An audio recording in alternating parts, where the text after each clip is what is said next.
Hello, everybody at home, and thanks for tuning in to our weekly poetry series. I'm Nicole, the manager at It Again Bookstore, and I'm joined tonight by Rosalie Moffett and Sam Ross. The way the formatting is going to work tonight, each poet will read for 15 minutes, followed by a discussion on craft. Viewers, feel free to make comments or ask questions throughout, and we'll respond to them at the end of the readings. Sam is going to read first, so I'll introduce him. Sam Ross is the author of Company, selected by Carl Phillips for the Levis Poetry Prize and winner of the 2020 Thom Gunn Award. His work has appeared in Tin House, Boston Review, New Republic, and other journals, and he has been supported by Columbia University School of the Arts, the Bread Loaf Writers Conference, and the Fine Arts Work Center in Provincetown, where he has a writing fellow. He lives in New York City. All right, Sam, you're up. Great, thank you so much. I'm excited to be here. This is my first virtual reading, I think, and my first reading of 2020. And it's an interesting experience not knowing who's out there, but I'm just going to read from my book, Company. And the first poem I'm going to read is called Curriculum. Of course it's fucked, the past. Years nagging the back of your neck. They come. How they come. After Hector was slain, he was said to be softer than when he burned ships. I'm not talking about ships. I'm talking about ash in the shape of a man. Or the next dream, clouds coiling through a mountain pass, revealing the landscape's real form, indifference. The rains today, remarkable not for the rains, but for the wind that turned up the ground, making signs of what was disregarded. Receipts, results, petals and powders, strung like streamers hooked on the air. I would learn rare and want and wait. I had to start at the beginning. Captive pattern. Probably many someones forgave my hometown king of used cars, his seasonal commercials, his chained tiger grown 7 years older every summer. I never did. And the others, just this forgetting. Have a good life, baby. I'm losing the game I play that begins before dark. How far can I run counting scrub oaks to prime numbers before roadside forests net lights the way tigers are netted? Before I can't see the road leading home. Nightfall was always what came from saying nightfall. Enucleation. In a shop near a church in the center of the city, I blinded myself. I held a pen light against my left eye. I always craved the red drape I could make, shining lamps through skin. I pressed its switch, click. It unzipped a spring-loaded blade from within its heart. Haven't you ever reached for light and reached an end instead? A bright bayonet.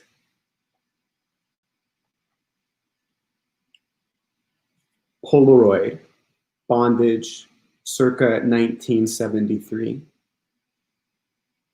Enough like recognition. Wolf white eye smear, 2 stops overexposed. He thinks he is quicker than the Flash, thinks he was more than crumpled blue cotton by the glass door, ghost color of dried semen, the end of the afternoon in March. More than the total fractal of his folded nakedness, muscle on drywall, a tightening of knots. Is something slowly named in his mouth, or has he forgotten? Forgotten he is past holding the posture of someone who changes appreciably. Someone named at his stages like a star. Company.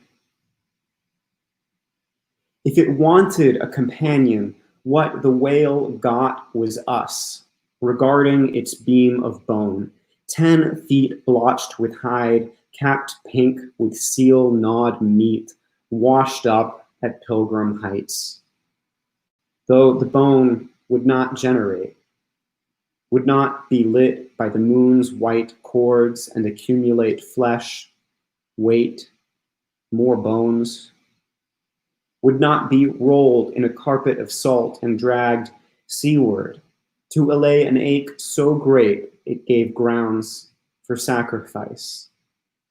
Because the animal was dead, the rib, what we saw of it.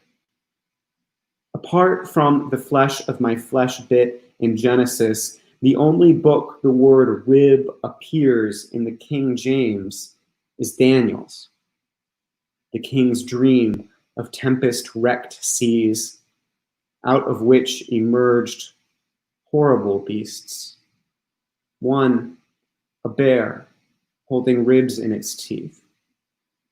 A vision that troubled Daniel, though he kept his distress to himself, which I cannot, when, under a photo of you looking down at the bone, I write on my phone, and then a bear appears in place of the word ours.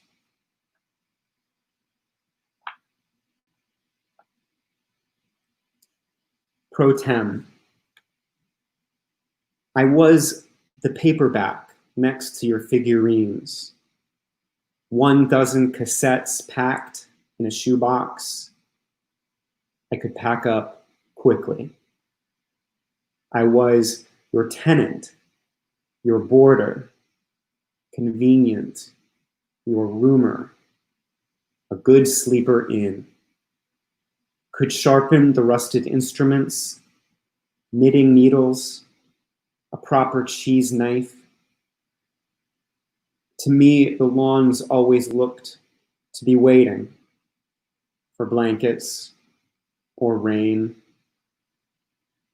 What home I made myself. What for? When I was grounds walker, garden watcher, your disciple of eaves, occupant, taking air in near the tent and colored lights, band leader, horn blower, the whole of an invited and thirsty crowd. I was groom, bride, oath taker, years past prime, deposit, fondness, a check. I was your guest.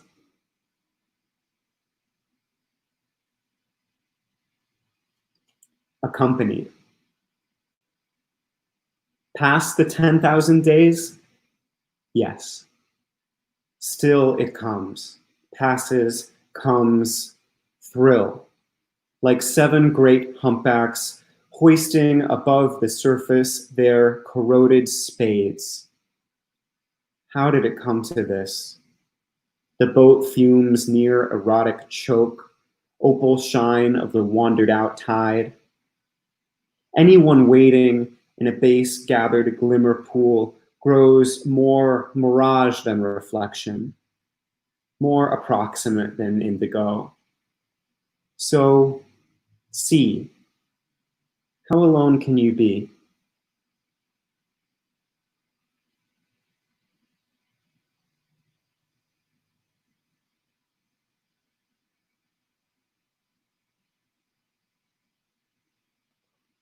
Winter scene. So cold today, our warm century takes imagining. Closer to truth here underground, where the manager of the banya pulls down a towel over a bare blue bulb. Cornflower low, unmuted, haloed now with steam. He calls men animals. One animal digs his nail in a tangerine. Another carves in scum a code or scrawl, something like a promise of language that carries my eye up the white walls to imagine the silver roof open to snow, storm, or skyline, then down the courses and bonds of outer brickwork, room or cell, a cold century. It needs no imagining. Some men in their beds, some men in their prison beds.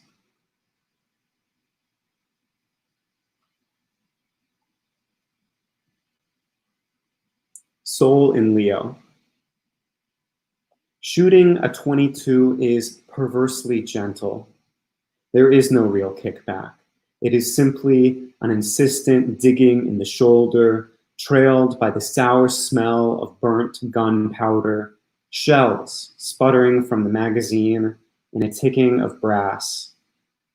When I buy a pass to the basement rifle range, my instructor advises that I conceal my gun on the train in a guitar case. Aiming at paper torsos, I see it is foolish to wait for winter days to lengthen. How weak a dependence on light is. Like a body, easily betrayed. It can kill a man. In the Persian miniature Soul in Leo, the lion is its own composite of animals eaten by the lion, plaited in the mane, woven in the tail, folded inside haunches like contortionists in an open-walled box of hide. Uncover enough of what you are, and the world won't think to look for someone else.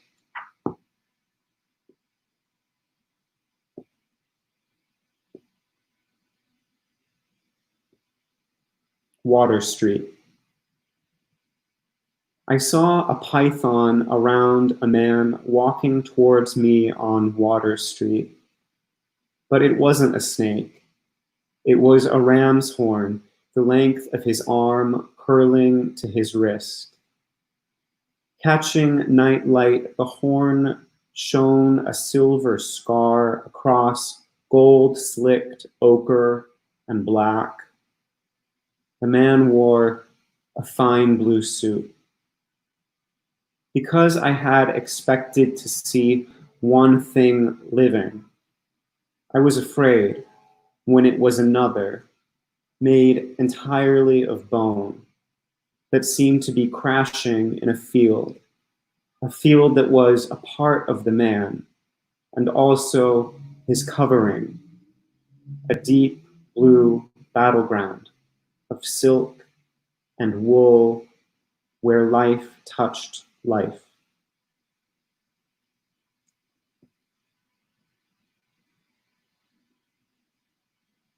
I'm just going to read a couple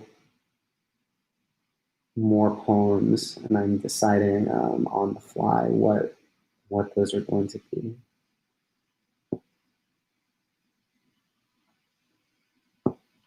I'll read Livestream. Livestream. Now, years from now, years ago, now again, we want to fathom breaking points. We long to know what everyone wants and how to get it. That's politics. As my father says, everyone's heart is larcenous. Today they've decided something. Maybe it's not the same thing, but they've decided something. Material, unstoppable, say anything. I killed a man. I started a war. I disappeared, and now I'm back. Ask anything. Who's next? What time in the morning? And when we leave, where will we go? All afternoon, I watch some run bravely across the bridge. When the sun goes down, I turn on the projector, stay late at the office with my friend, drinking wine, watching more. Maybe it will come to nothing lasts forever. What do you remember? As for tonight, people run against tanks, and the tanks turn back. And I'll read one more poem. This is called Time Expanding the Air Forcibly. I woke up in the white-hot middle of a summer night. I saw the future fall apart. Reality reasserted itself, a book's beginning. In January, we ran to the cloisters where elevated views make the city a bedsheet, spread out tight and clean. Hospital corners, the colors pale and amiable, then sudden, yellow on blue. I showed you a picture I took that day using the camera that leaks light in a way that makes me want to cry, makes me want to move to Mount Fuji and paint my life onto 8x10 transparencies. About the picture, you said that's how it felt, but not how it looked. How could that be? I held the cold aperture ring with my fingers and pressed the shutter gently enough, trusting to the chemicals on cold film and the tenets of sympathetic magic. I heard the lock click and whisper. I knew. Later, the bartender asked us what we liked and mapped our afternoon from there with drinks, with names, like salt and ash, the heights. The horizon was like a train on fire. Thank you for listening. That was great, thank you. I like that you had a poem called Live Stream. That was very fitting. Yeah, I didn't remember it, so That was great. Okay, Rosalie's going to read next, so I'll introduce her. Rosalie Moffett is the author of Nervous System, which was chosen by Monica Youn for the National Poetry Series Prize and listed by the New York Times as a new and notable book. She is also the author of June in Eden. She has been awarded the Discovery, Boston Review Prize, a Wallace Stegner Fellowship in Creative Writing from Stanford University, and scholarships from the Tin House and Bread Loaf Writing Workshops. Her poems and essays have appeared in Tin House, The Believer, New England Review, Narrative, Kenyon Review, Ploughshares, and elsewhere. She is an assistant professor of poetry at the University of Southern Indiana. All right, Rosalie. All right, thank you. I know that we're all in the everywhere and nowhere of the internet right now, but I thought in honor of Read It Again Books being in Georgia, I would read 3 or 4 poems that I wrote in Georgia that mention Georgia in some way.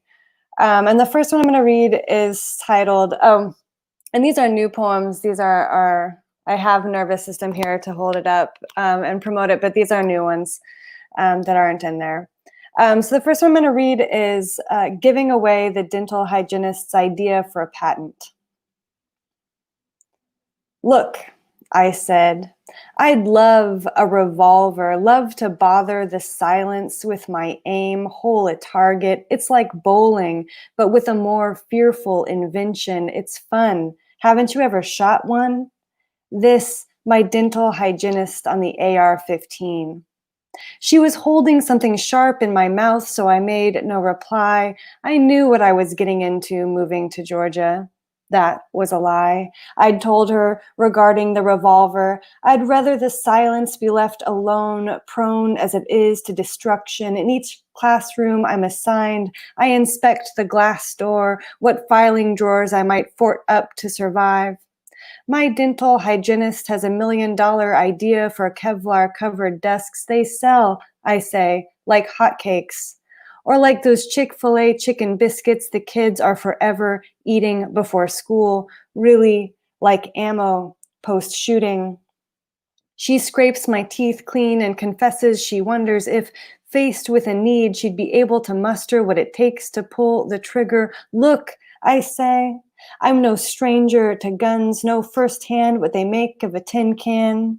I've seen the constellatory evidence in the road signs. I've read the studies which say they go to your head every time, and this is what I might have said had I given up on finding common ground. I see the 8th grade crowd walking to lunch, the girls' hair luminously clean, the boys I feel for still skinny and small. I assess each to see if I think I could carry one, if I could lift the child and run away, and how many hurt would fit in my filing drawer stronghold. How many times do I wonder this, thinking I couldn't, would likely be paralyzed by fear or worse, no blood when she flosses my teeth, so she praises my habits, how they save her the work of warning me what happens with neglect, how if I let them, they'll rot to pieces. And so when I lived in Georgia, I worked at an independent school, and they didn't actually have any kind of sex education at my school, abstinence or otherwise. But this is another poem set sort of in the space of that school. It's called The Break Room. In the faculty break room, there's a Keurig, a fridge, a dish rack, and the idea of a special place to go to pieces in, or to heat up a Tupperware of leftovers. In the abstinence-only education programs, they're pioneering weird illustrations of their fears. Allison says her art class cut out colored hearts only to glue them to a classmate's and then pull them back apart. Each one retained some foreign swirls. See, girls, when you sleep with someone, you never again have your whole heart to give your husband. Marriage in this lesson is like leaving the two hearts stuck together. And whether a double-colored, double-thick heart is better is hard to say. Stronger, okay, but you lose a lot of surface area. I'm considering this validity as I watch the microwave spin my dish. I'm holding myself together in the break room, which is at present easy, though I'm afraid I've tried my hardest to impress myself on others, on beloveds I wanted to be remembered and to remember. And perhaps this is what the Save Yourself ladies are up against. My heart, let's say it's modeled red, cheap construction paper, and let's say some other heart was blue, so now those glue-stuck bits bedeck my red. And perhaps here is where they fucked up in thinking that was frightening. Maybe each impressionable adolescent sees that collage and realizes it's okay and pretty to break into your fibrous, bright pieces. Maybe much later they realize it hurts at first and then it doesn't. I've broken up some number of times, dumb anguish crumbling me to pieces, and who knows what I left behind in exchange for the scraps I took. A certain look, a private, unartificed face in sleep, a tenacious fondness for one or two colognes. I want to run into the high school hall and yell something inscrutable to them now. Don't be afraid to leave yourself behind. Don't be so afraid.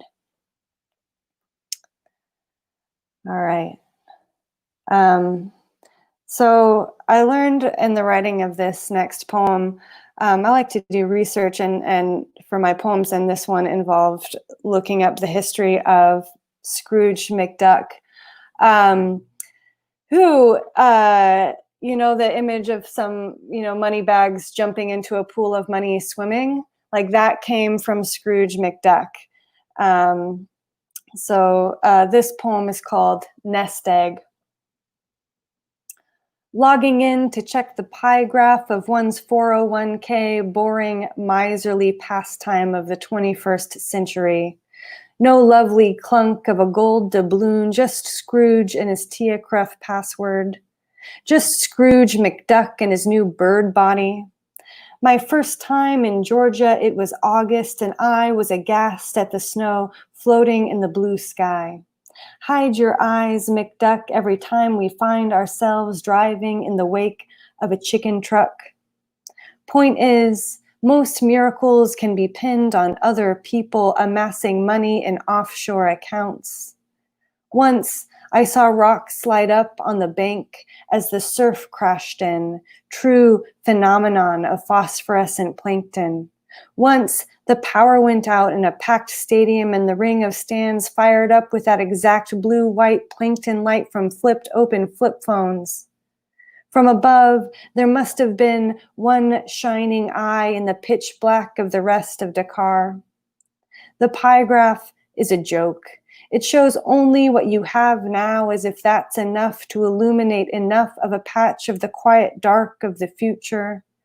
Oh, Scrooge, I know the balm of a tall stack of coins. I, like you, have a nest of fear. I like you best as a bird. I read how domestic ducks neglect their eggs, which must be electrically incubated.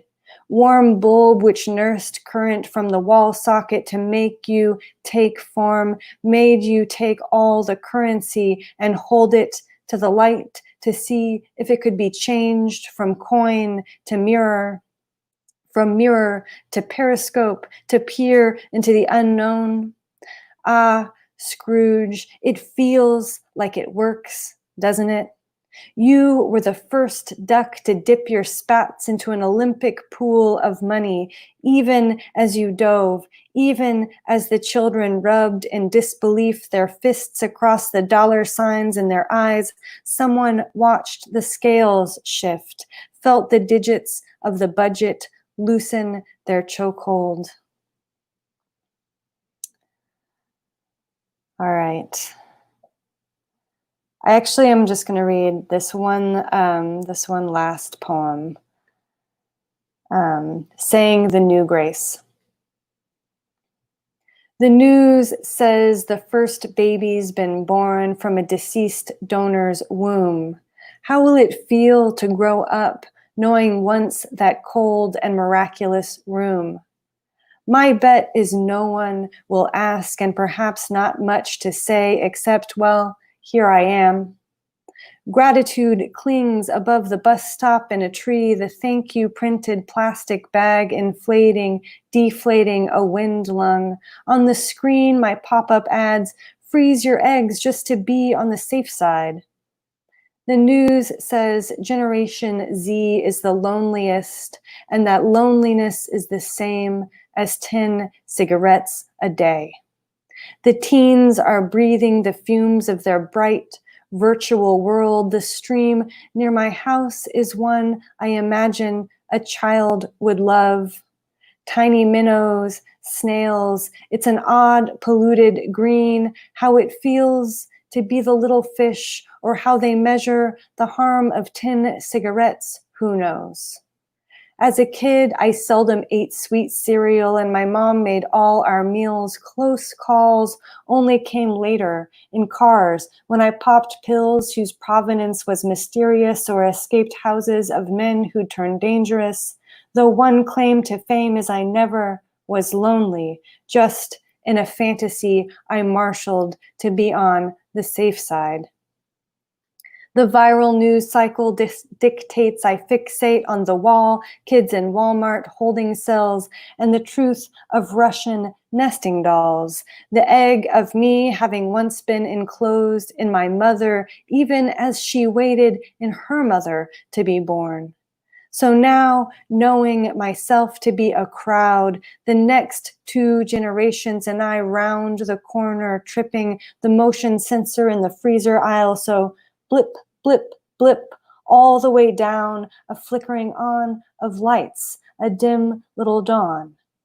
At all times, someone is shining up something nice and false for us to live in.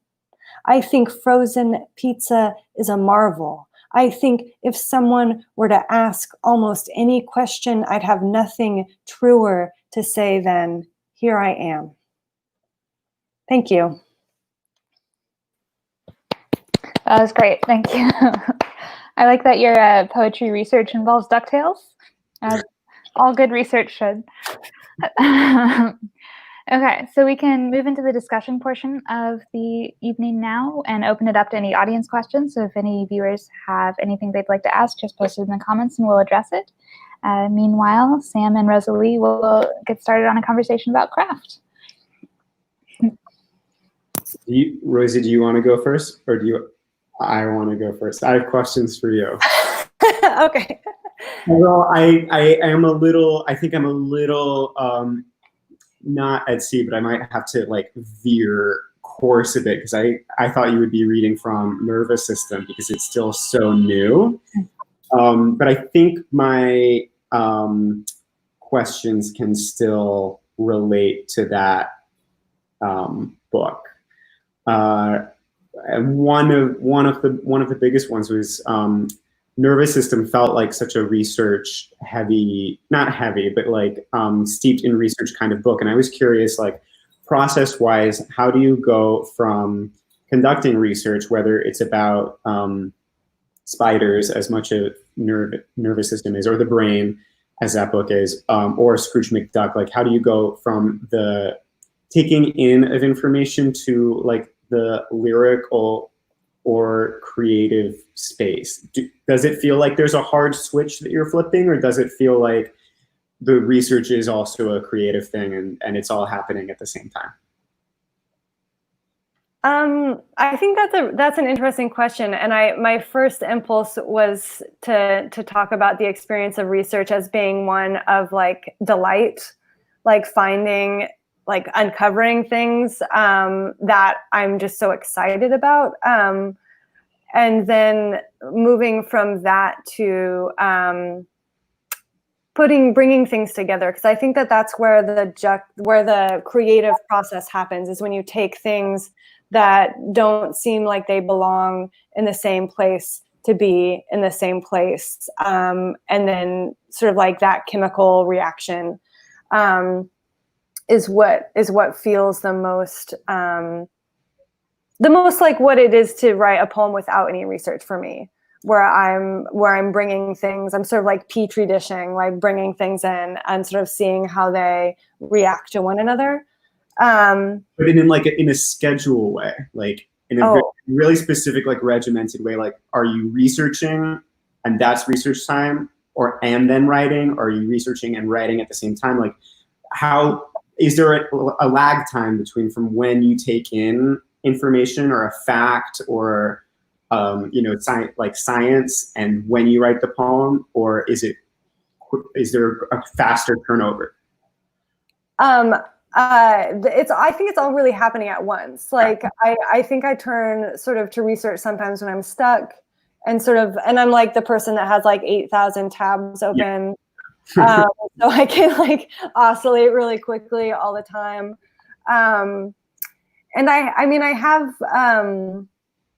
have like a document that's just like where I dump things. Mm-hmm. And so often I think if there's something I'm excited about, but it doesn't work in whatever I'm working on, I just put it in there, whether it's like a piece of information or it's like an image.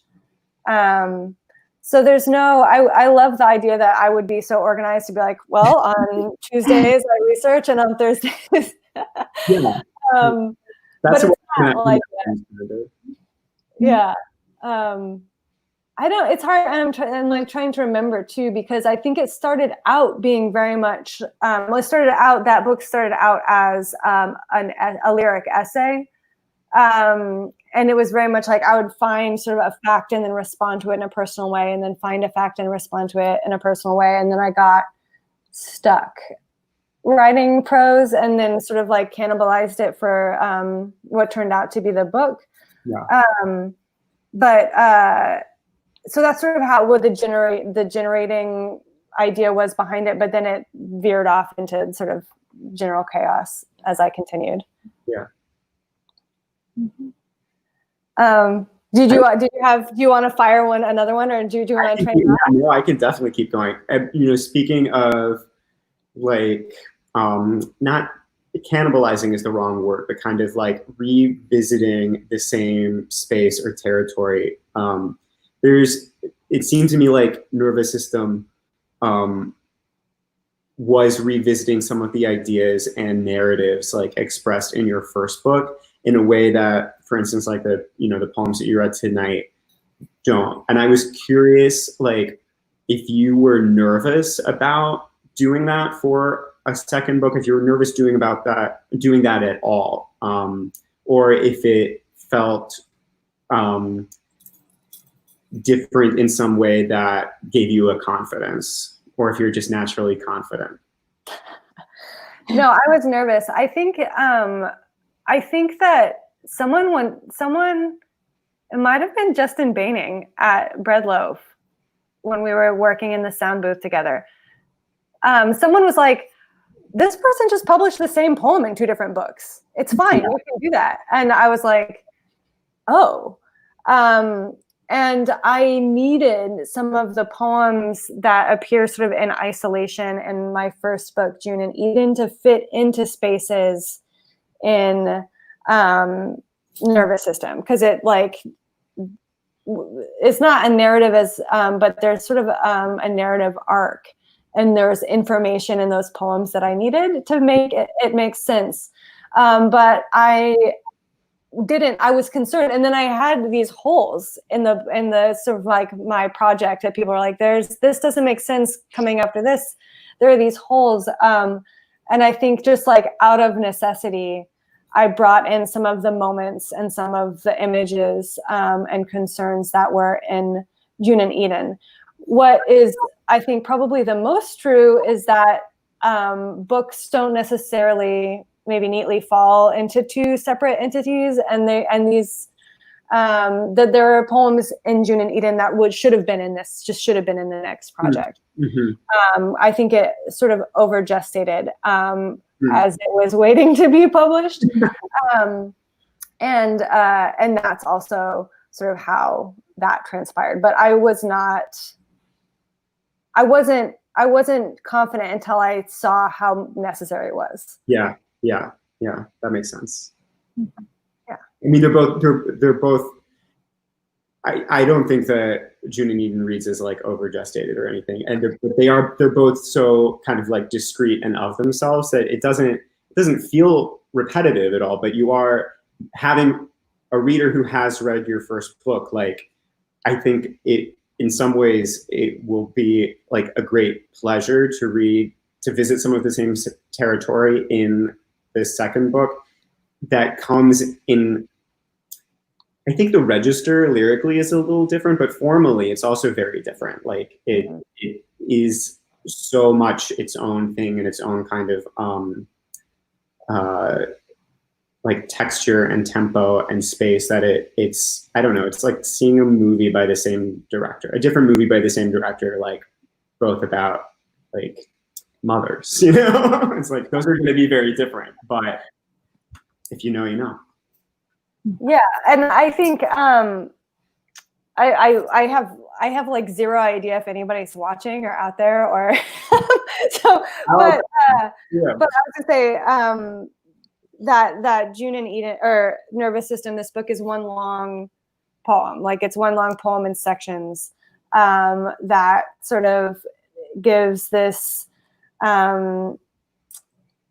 A little bit memoir-ish impression of a daughter's experience of her mother losing her language, facing a neurological disorder, and also there are spiders and webs as sort of like one of the central themes.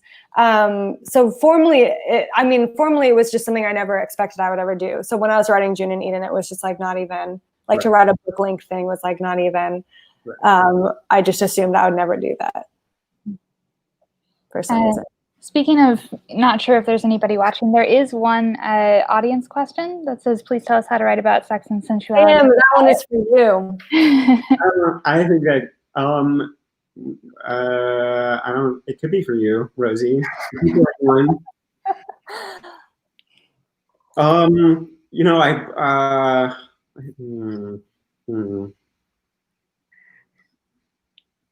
try. I don't know.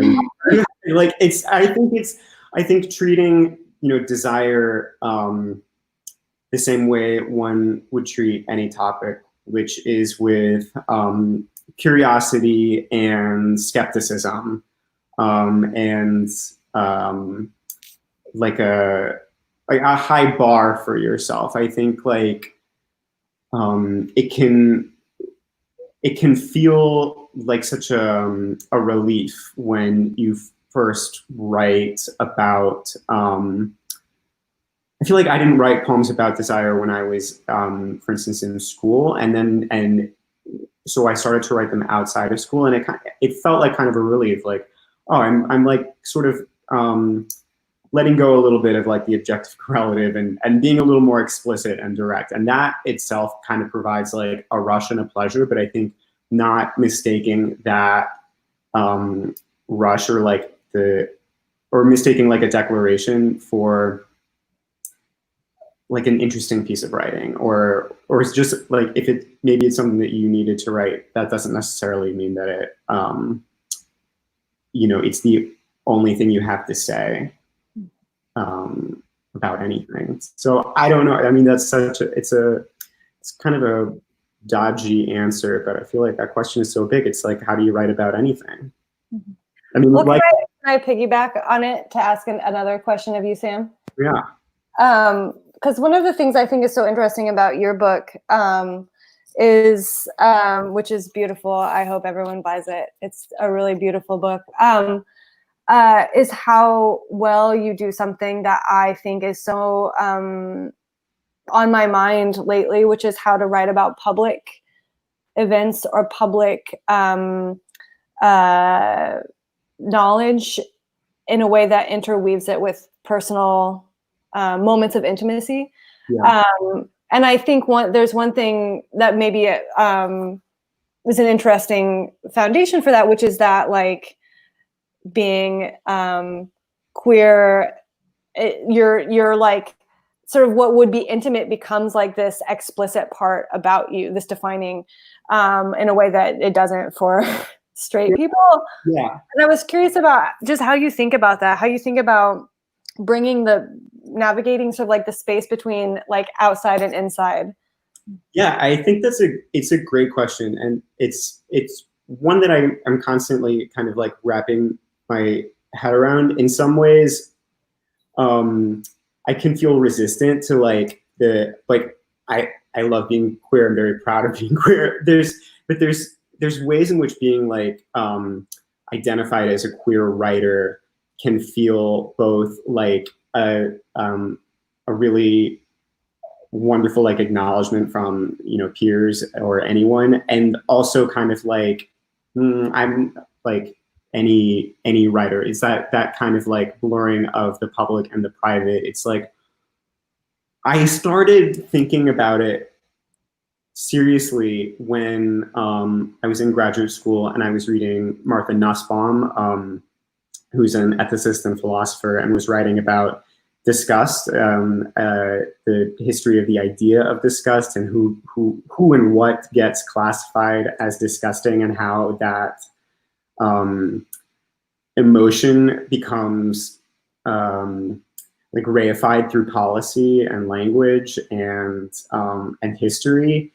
And I was really fascinated by it, and I would like spent all afternoon reading this book, and I read about her analysis of the Supreme Court case Bowers versus Hardwick, which was about the criminalization of sodomy, and also about how disgust in that instance like mapped onto a politics.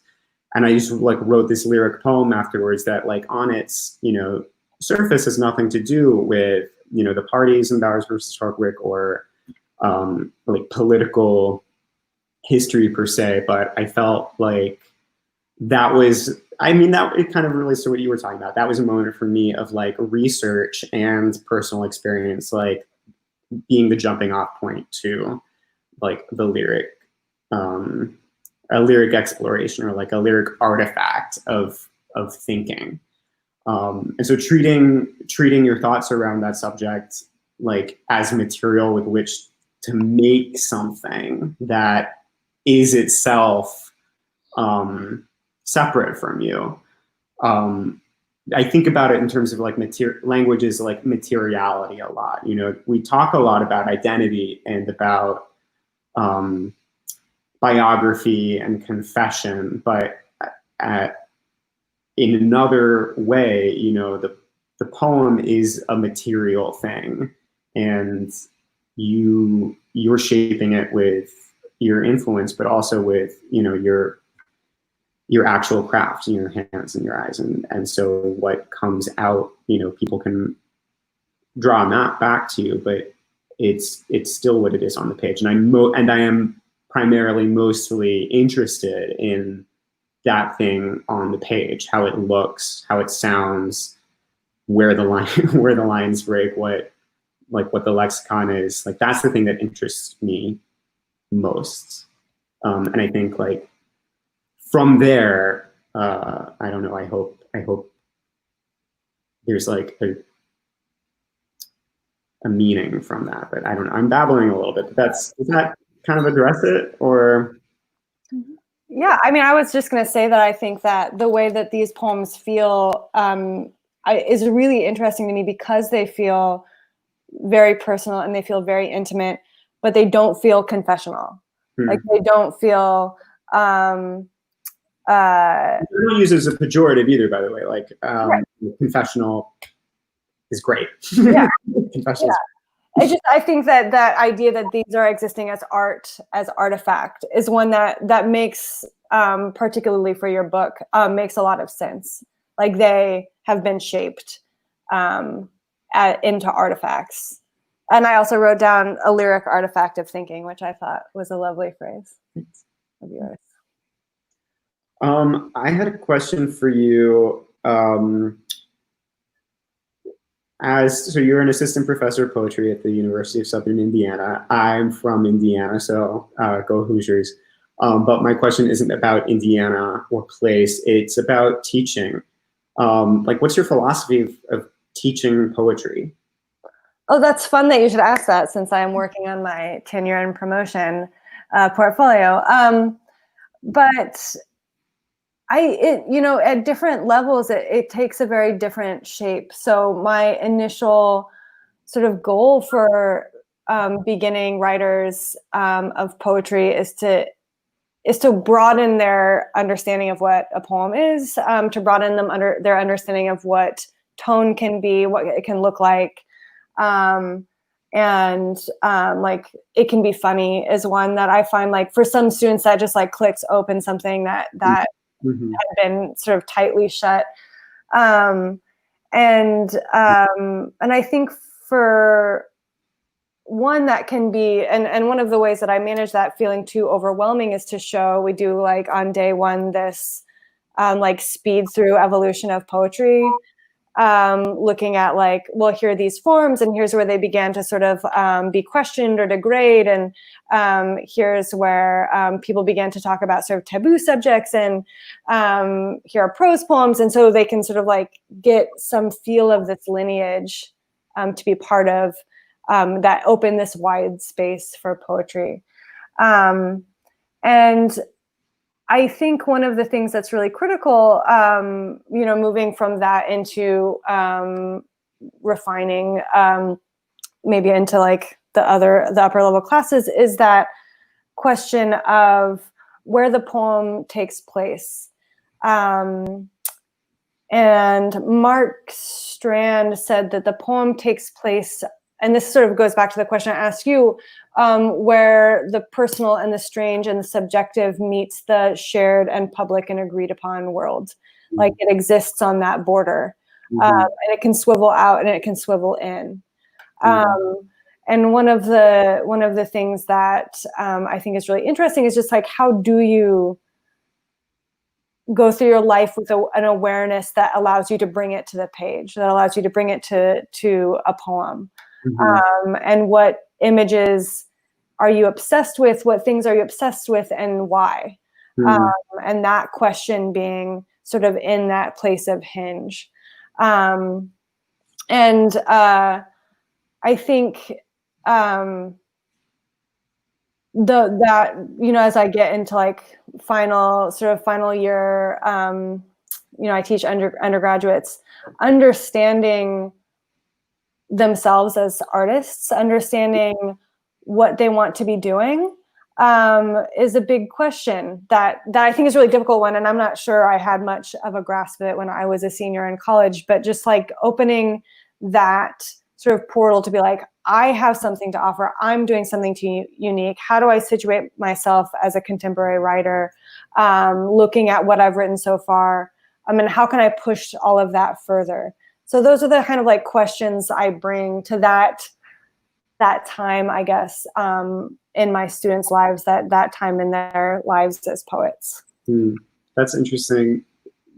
The construction of where the poem takes place and the hinge reminds me of Natasha Trethewey spoke about the geographies, the different geographies of a poem, the physical geography, the emotional geography, the sonic geography, but I think, you know, her use of that word geography is so place oriented, like even if it's a psychic space, as a way of, I think it's especially useful for approaching what might be labeled as difficult work, or experimental work.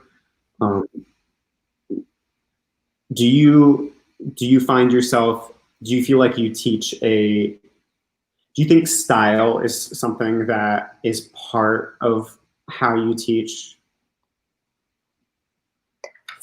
What do you mean style, I guess? Like, I guess like the hand of the hand of the teacher and the influence of the teacher, like on the student. Like, do you see your own style kind of like shaping your students' work at all? Do you think do you find yourself interrogating that idea and that process, or like looking back at, you know, instructors that you had and sort of seeing the moments in which you were influenced and then seeing the moments in which you turn away from that influence? I think I definitely, in ways that I think I can't help, I bring a certain kind of mindset, I think, more than a style, to my students, and sort of like foist it on them. One of the mindsets I think I bring to them is that a poem makes an argument, and a poem asks the question. And I don't think, and I'm always looking for that. I'm always looking for like, well, what kind of argument does this poem seem to be making, or what does it ask? And I think that also comes from like sort of desiring to be a creative nonfiction writer as well. But wait, stop, pause, because I have a question about argument. Like, oh yeah. Because I had this question earlier with your Scrooge McDuck poem, and also with you know, work from your other books. But like, so rhetorically, you know, thinking about poem as an argument, like what assumptions do you make of your reader? Because I feel like that's something that's sort of like integral to, you know, comp. Teaching comp is like, you know, your reader, you're writing for a reader and you're making assumptions about them. Like, do you feel that way about poems? I do feel that way, but I think it's majority like subconscious. And I think, because I frequently like have to step back and be like, what is someone outside of myself going to even make of this? Yeah. But I lately, and I think it's the political landscape, it's my own sort of like quarantined claustrophobia, but I think lately I've been thinking of the reader as sort of an adversary, and that I have to convince them. I don't think that that's like the right, I don't think that's the most productive impulse, but I think it kind of grows out of that idea that you write a poem out of a need to answer something, or you need to explore a question you don't know the answer to. Like that's sort of the way that I come at it, versus this idea that you write because you have something to express. And so I think that that's sort of getting mutated in my, you know, fury lately as a writer. But I think when I come to the page with my students, when I come to their poems, I come with that mindset. And whether that's a sort of an issue of style or tone, I think it could be realized that way. But I think I see that happening in their work, that turn to sort of that kind of mindset or approach. Yeah. Well, as we're nearing the end of the conversation, I do want to ask you guys what are some things that you guys are reading now, or books that you would recommend that our viewers read in this time period? Yeah, that's such a fun question. You know, one of the fun things about being a writer is like meeting writers and growing with writers and having, you know, those people's books come out. And one book that I read recently that came out in April, Patricia Smith chose it for the A. Poulan Junior Prize, I think that's how you say that prize, is Matt Morton's book, Improvisation Without Accompaniment.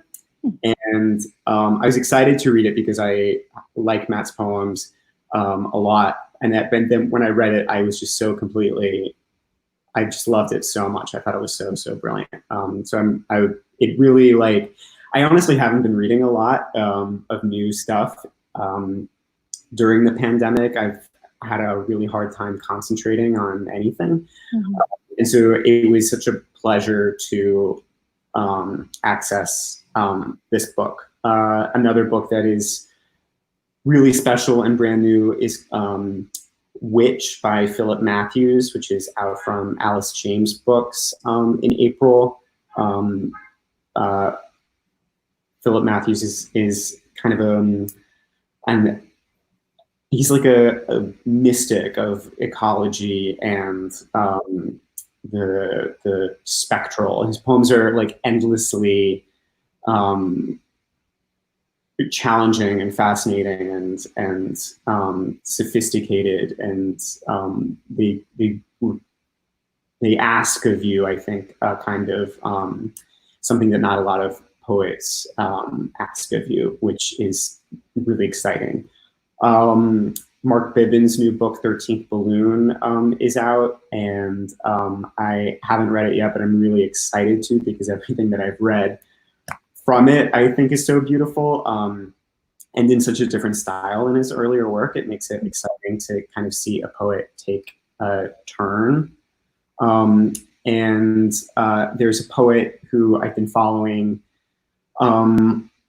because I was one of the, some friends and I gathered for like a personal, you know, Zoom poetry reading. Mm-hmm. Just, you know, read your own work or, you know, whatever poem, like what you've been turning to. And someone read work by the poet Asiya Wadood,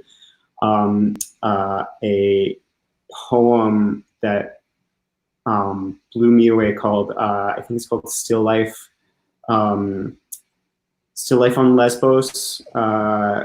Yeah, Still Life on Lesbos. And it's from her book, Crosslight for Youngbird. And she has also an excerpt from it, looks like a longer work out now on poets.org called Attention as a Form of Ethics. And I just think it's so great.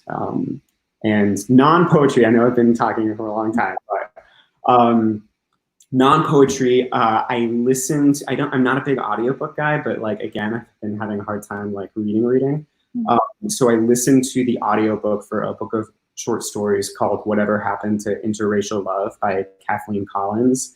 And it was just utterly like transporting and magical. And like, she was a short story writer, playwright, a screenwriter, and it feels like they're short stories, but they have all these different narrators. It's a really beautifully produced audiobook, and it's brilliant writing, and it also just, it feels like you're watching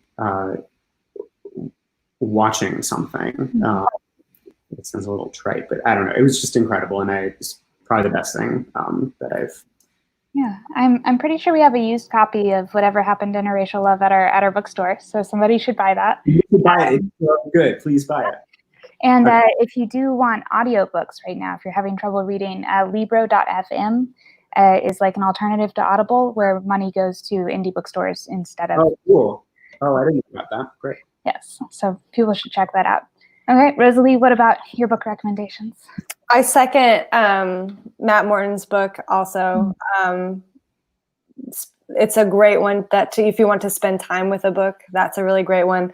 I know that Taniyam is coming next week, Taniyam Bambrick, and her book, Vantage,